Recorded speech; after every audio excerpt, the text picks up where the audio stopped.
Hello, my name is Ceren Oran. I'm a dancer, choreographer, and a sound painter based in Munich. So welcome to my home in Germany, Munich. I'm a Big Bang Festival artist, and this is my first video on sound painting for Canada's National Art Centre. Sound painting is a multidisciplinary sign language to create real-time compositions. It is created by Walter Thompson in 1974. And since then it grew as a universal artistic sign language throughout the whole world. At the moment there are more than 1,200 gestures in the sound painting language, and we are using it to create any kind of compositions. In the classic form of sound painting, as you saw in the opening video, there is a sound painter standing in front of a group, and a little bit she or he looks like a conductor as a position, but of course the role is completely different. And the sound painter is indicating some gestures. And then the group responds to those gestures, and then the sound painter manipulates those responses. Therefore, it acquires a real-time composition right in that moment. Since it's a language, it's a sign language, of course there are a lot of grammar rules in the language as well. The whole system basically works with a simple syntax actually. The sound painter uses this syntax to make a sentence with the gestures.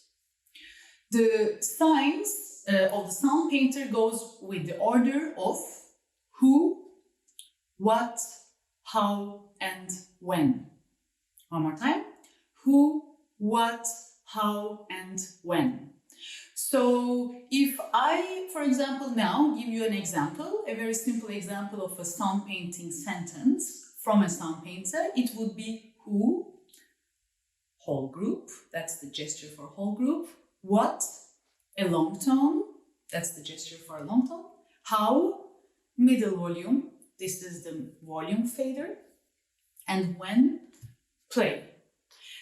So if I, without speaking of course, because it's a sign language, we are only signing actually when we indicate the gestures, the sound painter's sentence would be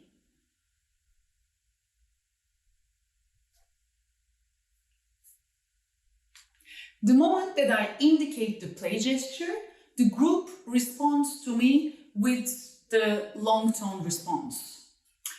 Now, we mentioned that it is a multidisciplinary sign language, although actually in the 70s, Mr. Thompson founded this language as a musical language after it transformed to be a multidisciplinary sign language. This means every gesture in sound painting language has a response in all the disciplines. So a long tone, for example, if we take it as an example, means a simple long tone for a singer or for a musician with the instruments, like pa, or for a dancer, it's a continuous movement without any accent, volume, or tempo change. And for an actor, it's a syllable that you would choose or a gesture that you would kind of get into it.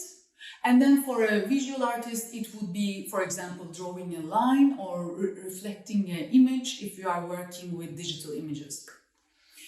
So basically, the moment that the sound painter signs whole group, long tone, middle volume, and play, everybody in the group responds to this long tone gesture with their own disciplines. So now in this 3 video series, if you would like to, in the practice moment, if you like to respond with a voice or with your body or with the words or with anything visual around you, you're more than welcome, of course. You can use sound painting with basically any human being. It's not a language designed only for one group of people, but for anybody. And this is what makes sound painting very fascinating, I find. I, for instance, work with children, with young people, with conservatoire students, dance students, music students, with theater pedagogues, music pedagogues, with, of course, artists. I do also a lot of stage productions using sound painting as my creative tool, or combining all these different people with different musical background and musical or artistic interests. And I must say, so far, it is a very well working tool to harmonize not only the disciplines, but also people with different skills and with different backgrounds, as I just said. And it's also, you don't have to use sound painting only for the same amount of people or for the same group. The group you can also change, therefore your compositions, the sound and the texture of your composition is going to be completely different. I would like to finish this first video with 2 examples from Big Bang festivals, where you can observe sound painting only one person, or sound painting with another sound painter, a large group of orchestra, with different age groups and with different musical background, of course.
Thank you very much for watching this video. In the next video, we are going to have the chance to learn some basic gestures of sound painting language, and we would like to have a little bit of a practical moment with it. So you will have the chance also to try out some of the gestures. And don't forget, if you have questions or if you have comments, to drop them below in this video. Thank you so much. See you next time.